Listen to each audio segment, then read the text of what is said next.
Le kata 5, Aikikata, est le kata par excellence, pour plusieurs raisons. Tout d'abord, les 4 attaquants ne sont pas imaginaires, comme dans la plupart des katas de karaté. Non seulement ils sont bien réels, mais ils doivent toujours se positionner à distance correcte, de façon à frapper simultanément, jusqu'à ce que chacun soit projeté. Ce kata synthétise les grandes frappes du karaté et les plus belles projections propres à l'aïkido. Enfin, une fois les différentes variantes du kata relativement maîtrisées, toute convention sera levée et le kata mène ainsi à l'assaut libre avec 4 attaquants se lançant à l'assaut simultanément. Bien sûr, il s'agit toujours d'une idéalisation du combat, d'une recherche de la perfection formelle. Dans la séquence précédente, nous avions déjà 4 attaquants, mais nous pratiquions sur un axe et puis sur l'autre, pour passer d'un axe à l'autre. L'intérêt du kata à 5, avec 4 attaquants de nouveau, Aikikata, c'est d'avoir nos 4 attaquants qui maintenant vont attaquer simultanément. Alors, la première chose, c'est qu'ils règlent bien leur distance de combat. Je vous propose de vous redresser. On peut se saluer, bien sûr. Je vous remercie. Bien. Je me positionne ainsi. Je vais m'accroupir et vous attaquer tous les 4. Oui, comme vous. Voilà.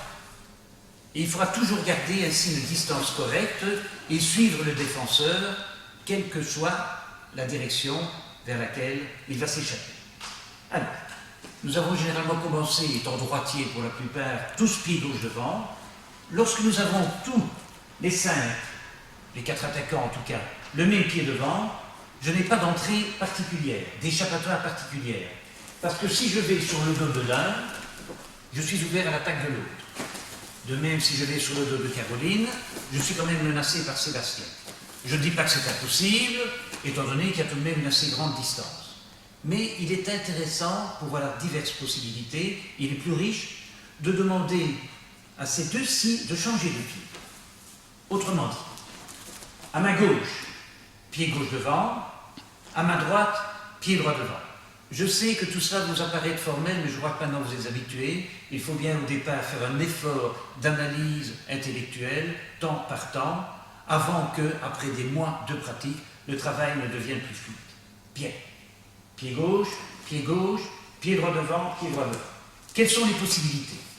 Je peux bien sûr entrer avec une parade intérieure dans le dos de Marco, et vous me suivez tous les 4.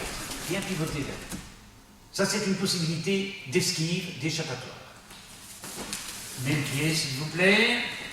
Je peux maintenant aller dans le dos de Caroline avec une parade de l'extérieur.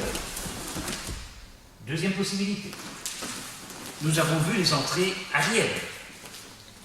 Si je vais aller sur Sébastien, pas question que j'entre dans le cercle de son attaque, oui, mais je peux glisser mon pied arrière, derrière lui, et m'échapper comme ceci.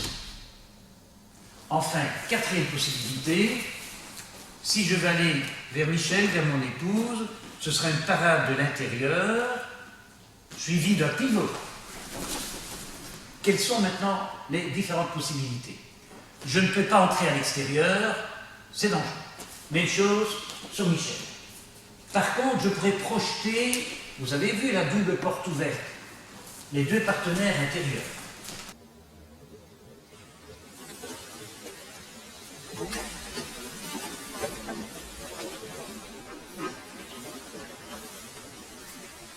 Intérieur.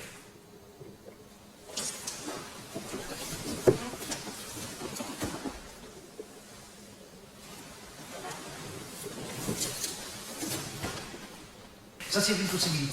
Avant de voir la suite, je pourrais également entrer entre vous deux, mais à ce moment-là, c'est vers le bas que je dois aller et prendre vos deux tibias.